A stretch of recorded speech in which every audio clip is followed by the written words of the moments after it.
We're recording. Great, thanks. Let's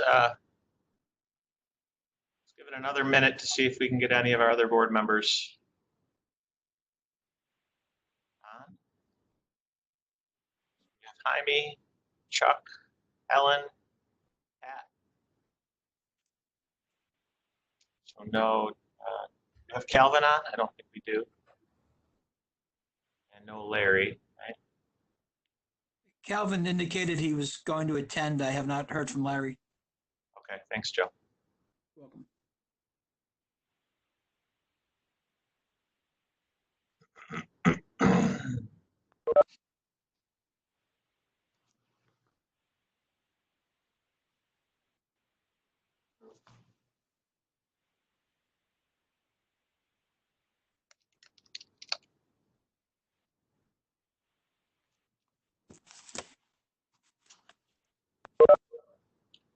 There's Calvin.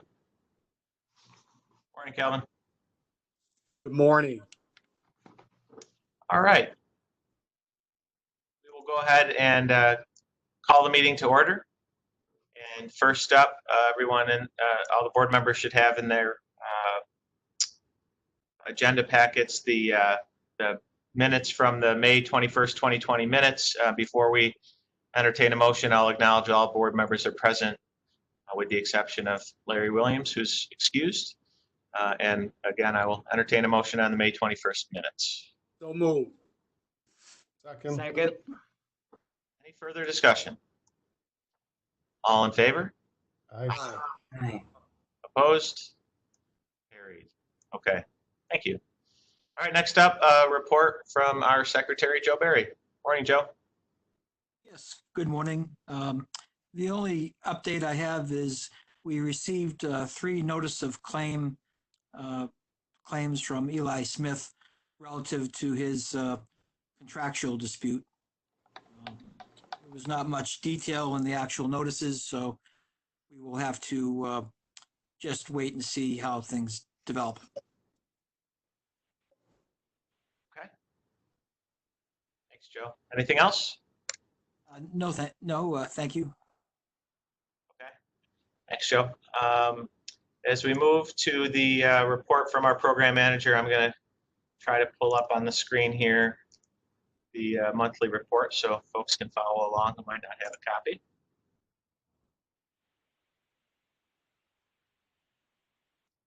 Everybody see that okay? Yep. Great. Okay. Good morning, Chris. You're up. Good morning. How's everyone? After driving by Piazza Fowler Field this morning with the sun shining, how could I be bad, Chris? Right. No, it looks great. If you hadn't, and next, I'm sorry I couldn't get that photo in for this month, but next month you'll see a field, a green field over there. So yeah, we're moving right along. So it is nice to see. Feels good. Just to give you a quick update on where we are procurement wise, Clary Elms, we have a contract issued there and we're going to be moving right along there. I anticipate starting over there in July. The Fowler gym floor replacement is on the agenda this morning for approval, for resolution for that to approve the use of a state contract vendor. We wanted to be able to move that work along this summer, despite the fact that we bid the interior work and didn't move forward with that. We wanted another avenue to get that gym done. So that's on the docket this morning. Provided that's approved, we'll be moving forward. Danforth, again, we're set there. Anticipate getting that going in July, getting contract in place and everything ready to go there as well. The Blodgett site package contract has been issued there. We anticipate starting work on that next week to mobilize over there next week, and that's for the parking lot replacement. So all of our procurement components are moving along well and get going on several of those. Under project financing and approvals, a few things in your today being presented as resolutions. We have some contract increases for the architects as part of moving forward in the management of the active management of our budget. We've increased some of the building budgets, as you're aware. With that comes, per the contract, a modification to the architect's contract values, so they increase at a set percentage predicated on the increase in the construction budget. So those resolutions are also here today for approval. We also have approvals for day automation at 3 of the buildings, Henneger, Clary, and Elms.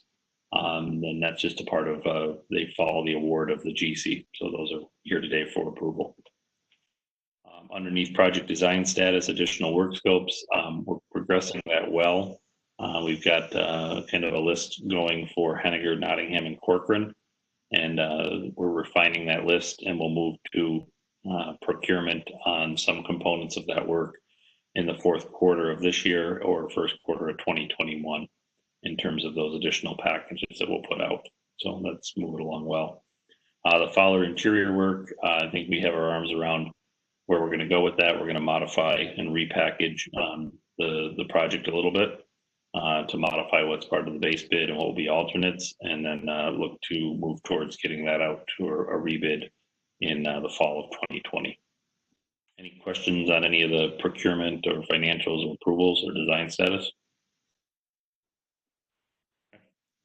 Under construction, Blodgett, as we said, we're going to start next week with the parking lot replacement, but as part of the original contract, we're working through getting punch list dialed down, focus on then windows. We're doing well with that, getting through the window punch list and bringing that job to conclusion.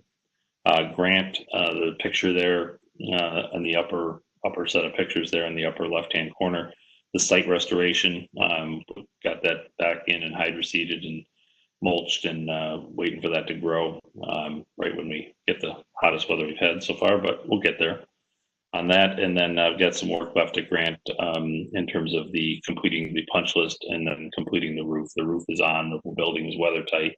It's now a matter of getting the metal edge on and the coping on the roof edge. So working on that. Huntington continued to dial down punch list, making good progress over there. We're in the toilet room on the first floor is really the last piece of work there. The tile is being put in now, and then it's a matter of dialing down, like I said, the punch list and the financial close out of that.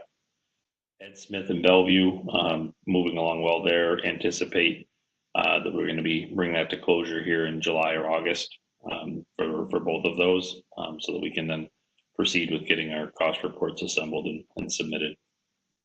Fowler site, as we mentioned, if you've been by there, it kind of speaks for itself. The scoreboard's up, the turf is going down, the track is paved, and we're doing well there. You know, driving towards a completion here by the end of August, substantial completion by the end of August. Corcoran, the phased work over there just continues in the classroom renovations. That's progressing well. At Henneger, we're moving along with a lot of the abatement, getting that done, and also starting the foundations for the addition. There's a pretty nice flyover, a little small on the screen, but there's a nice aerial shot of what's happening over there on site in terms of the addition, which is exciting to see that start to take shape. Nottingham, again, plugging away, library reconstruction, focused right now on getting all of our hazardous material abatement done to open up the work for the rest of the summer. It's been nice to have, you know, the month of June essentially to do some of that abatement where normally we'd be, you know, just getting into that now. We've been at it for a while over on that stuff, so that's good. Any questions on construction to date or what's happening or any of the updates there? Don't have a whole lot to speak to under the constraints and critical issues, carrying some of the same things. The Grant, Huntington, and Blodgett, as I said, our focus there is to getting those dialed out so that we're there by the fall. And the rest of the stuff is kind of standing in terms of things that we just keep an eye on. Any questions at all? Can you update us quickly on the concession project over at Fowler? Is that, I know that was done kind of separately, but is that still something you're working on, Chris, or the district's working on? Yes, we've got a path forward on that. In terms of procurement means, we just need to get some contracts in place and some agreements in place to be able to advance that. I don't have hard dates for you yet in terms of when we could start that construction. But we do have a path forward. That was a piece we were trying to figure out contractually. Hey, Chris, this is Chuck. Mhm. Have you seen any slowdown in procurement of materials or supplies or anything in the supply chain that'll impact you? Some on this particular project, I don't have anything right now that's holding us up. We are seeing pockets of things across the nation, depending on where it is. And what we've been asking folks to do is just, get copies of the POs. And then we've got a list of manufacturers, Turner does, that we can contact and reach out and have direct conversations. And I've done that on a few things, such as like wood doors, windows. We've had some direct discussions with the manufacturer just to do the whole trust but verify thing. So, but yes, pockets here and there on our projects at the moment that I can speak to. Nothing that I have at the moment. Yeah, you might see it more too on the FF&E later. Yeah. Well, the reduction at a lot of the plants has, caused a bit of a bottleneck there in terms of some of the order procurements. Okay, thank you. Yep. Any other questions? Just to confirm, I don't think I see or heard anything, but other than getting projects closed out, any just thinking back, having flashbacks to last summer and the mad dash to the beginning of the school year, district has enough on their plate just trying to figure out, if and how they can get the schools open. Anything on here that isn't jumping out at me that that is a concern that might complicate school openings? Not at the moment. We have our things to watch, if you will, at every building in terms of what has to turn back over. I think one of the differences this year, one of the significant differences this year is that we haven't consumed an entire building for the summer for the turnover. We have areas that need to be obviously turned back over and systems that need to be functional. But it's not quite the same scenario as it was for a Huntington or an Ed Smith or a Bellevue, where we've taken over the entire building. But we definitely have things that we're keeping a close eye on that would obviously be an operational impact if we didn't have them back. And I'll certainly highlight those as we move along if we have concerns. Thanks. Mm-hmm. Anything else for Chris? I just, Chris, experience any slowdowns, not from your perspective, but just with some of our business partners because of COVID? I think if you're asking me if contractors have been affected, I think yes. I think you see it not necessarily here, but on some of the privately funded work. Yeah, has there been an impact there with respect to the financing and projects moving forward? Yeah, we've seen some of that where projects have been paused. Specifically, Chris, actually, so specifically just to our projects, the timeline that we have at the bottom is still in effect. This hasn't caused any delays for us and what we're trying to do. No, not at the moment. Not at the moment. No. Thank you. I mean, my COVID update is in the constraint box because of the fact that there's a potential for folks to be asking questions about that or to bring that up as an issue and impact to production. And if it does, obviously, we're going to consult with counsel on that. We're going to want to get real-time information on it, should someone experience that, and then document it in real time so we understand what it is. But as of now, no, I've not had anything.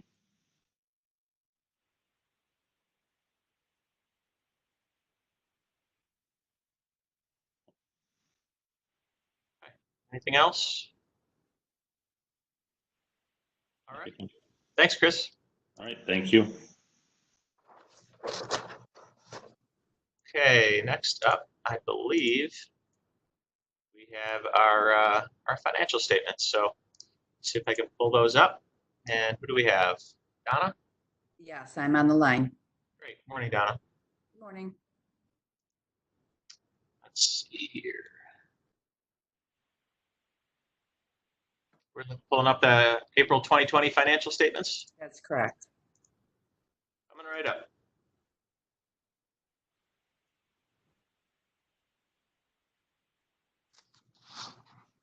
Okay. Stay up.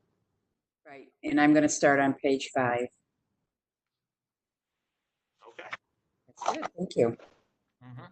Okay, we're looking at the statement of net position. So for the month of April, the JSCB fund has a total of $172.4 million of both phase 1 and phase 2 cash. So compared to the March statement, there was no change in the cash due to vendor payments that were approved in April, but weren't paid until the month of May. So those expenses will show up in May. Also, the interest income is non-existent for April. So our cash didn't increase at all. Hopefully we'll see some increase coming up in the month of May. I'm hoping due to the COVID, we haven't seen anything in the last 2 months as far as interest income is concerned. So included in assets is the total capital assets of $223.1 million. And that's for all activity up to June 30th. So the total liabilities at the close of April is $377.6 million. And that includes our bonds payable for both phase 1 and phase 2 projects. So at the end of April, the unaudited total net position is $17.9 million. I'm going to move on to page 6, to our statement of sources and expenditures. So for phase 1, the year-to-date sources does include the receipt of a pass-through funding from the district of $1.8 million. And that was reported in past months. And also a subsidy payment was received this month for $360,638, along with the payment that we received in November of $359,000. So that totals $720,127. So phase 1 expenditures include the debt service interest payment of $1.8 million, along with the subsidy transfer out to the district of $720,000. For phase 2, the year-to-date sources through April reflects the bond proceeds that I reported in March of $97.7 million, along with the $708,000 in capitalized interest that we borrowed. And then we had a receipt of the pass-through funding from the district of $2.5 million for previous payments, along with $695,000 reimbursement from the district for the band principal payment that I reported back in September, along with a total of $1.3 million in interest earned on investments to date. Our capital outlay was $77.1 million. And also we had an interest payment that was reported several months ago for $2.5 million. And then we also had a transfer in from the district of $250,000 for the Fowler project, which happened in March. Okay, I'm going to move on to page 7. And page 7 is our cash flow statement. The report represents the sources and disbursements on a cash basis that flow through the JSCB accounts. So actual figures are provided for through July through April. May through June of 2020 are projected. And you'll see there that what I just pretty much said to you was that in April there was very little activity. All we had was the $360,000 coming in for the subsidy payment that was transferred out to the district. And next month you'll see we'll have quite a bit more. We'll have vendor payments, along with our debt service payments will be made in May as well.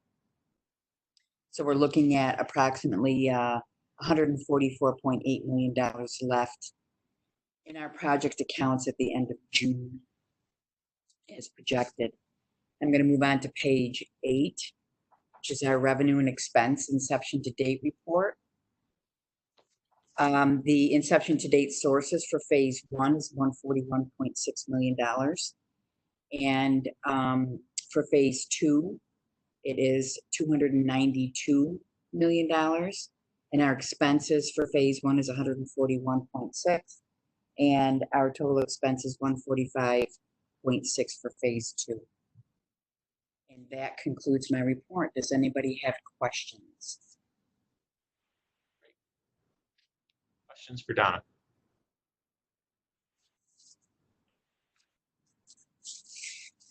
Okay. Thank you, Donna. You're welcome. Let's see, what's next here? Looks like we are into our resolutions. I'm not going to try to keep up and bring those up on the screen, but I'll let Joe walk us through that. Yes, thank you. We have several resolutions today, starting with our usual payment resolutions. Resolution number 40 would be the monthly payment for Landon and Ryan. So moved. Second. Any further discussion? All in favor? Aye. Opposed? Carried. Resolution number 41 would be the monthly payment to the Turner Construction Company. So moved. Second. Any further discussion? All in favor? Aye. Opposed? Carried. Resolution number 42 would be our monthly payments for the various Tranche 1 contractors. So moved. Second. Any further discussion? All in favor? Aye. Opposed? Carried. Resolution number 43 would be our monthly payments to the various Tranche 2 contractors. So moved. Second. Any further discussion? Just a question, Joe. So you started the conversation out with some litigation, and on some of these payment applications, it involves some of the it involves one of the primes that's involved. We still continue to do our process until litigation is done. Do we withhold payments? Yes, so I think without going into too much detail, which would probably require executive session, I can say in general, the prime, two things are happening with that dispute. As we reported at previous meetings, there were some public improvement liens filed against that contractor who subsequently bonded them off. And that allows us, it really requires us to continue to pay them as normal. The new item today was a notice of claim, which is a prerequisite to actual litigation. It just preserves the subcontractor's right to file a lawsuit. It's not a lawsuit in and of itself. So until it just basically puts us on notice that they're contemplating a lawsuit. Okay. And we would react when the actual lawsuit came in. Thank you. You're welcome. Okay, so I think we had a motion and a second on that. Any further discussion? All in favor? Aye. Aye. Opposed? Carried. And resolution number 44 is a payment to Jim Hughes for legal services related to some contractual matters. So moved. Joe, the agenda says $1.8 million is the amount of the payment. It should be 1,800. Yes, thank you. That's a typo. I'm glad you caught it, and we'll make that. He's not correction. glad you caught it, Donna. But, We so need an I accountant's sharp eyes. I make the motion with the amended correction. I'm trying to pull up the resolution now to see what the resolution says, but we'll make sure the motion. It says 1,800 in the resolution that I'm looking at. We'll just make that motion clarifies that the number is 1,800. Second. Any further discussion? All in favor? Aye. Aye. Opposed? Carried. Thank you. And moving on to the contractual set of resolutions. The first one up is resolution number 45, which would award a contract to Day Automation for temperature control installation at Henneger High School. So moved. Second. Any further discussion? All in favor? Aye. Opposed? Carried. Thank you. Resolution number 46 would award a contract to Dairy Automation for temperature controls at Clary and Expeditionary Learning Middle School. So move. Second. Any further discussion? All in favor? Aye. Opposed? Carried. And again, resolution number 47 would award a contract to Day Automation for temperature control systems at the Danforth Middle School. So moved. Second. Any further discussion? All in favor? Aye. Opposed? Carried. Resolution number 48 would award a contract to the Western New York Floor Company for work of the gym floor replacement at Fowler High School. So moved. Second. Discussion. All in favor? Aye. Opposed? Carried. The next set of resolutions is ties into what Chris mentioned in terms of the architects and the expanded nature of some of these projects. So beginning with resolution number 49, Cadeni Architects would have an increase in their fee of $195,000 tied into the increased construction budget. So moved. Second. Any further discussion? All in favor? Aye. Opposed? Carried. Likewise, resolution number 50 would propose an increase in the fee for Stieglitz at Henneger High in the amount of $202,500. So move.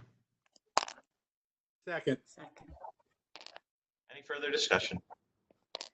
All in favor? Aye. Opposed? Carried.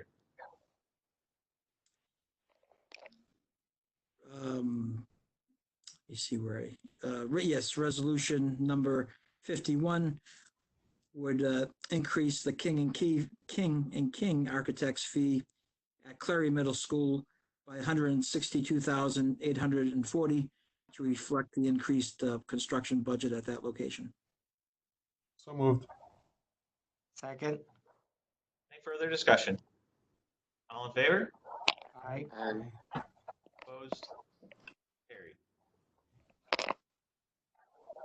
52 would increase the King and King fee at Expeditionary Learning Middle School in the amount of $39,500, again, for the increased construction budget. So moved. Second. Any further discussion? All in favor? Aye. Aye. Opposed? Carried. And that completes our resolutions for today. Okay. Got through a lot there. Any more business to come before the board? All right. Well, everyone, enjoy the weather. Nice to see you all again, and keep up the good work to Chris and the whole team. Things are looking good. Motion to adjourn. Congrats to the district on a successful, completed, and unprecedented school year. Motion to adjourn. So moved. 4 more graduations, Mayor. That's right. Thank you. Second. All right. All in favor? Aye. Opposed? Meeting is adjourned. All right. Thanks, everybody. You guys.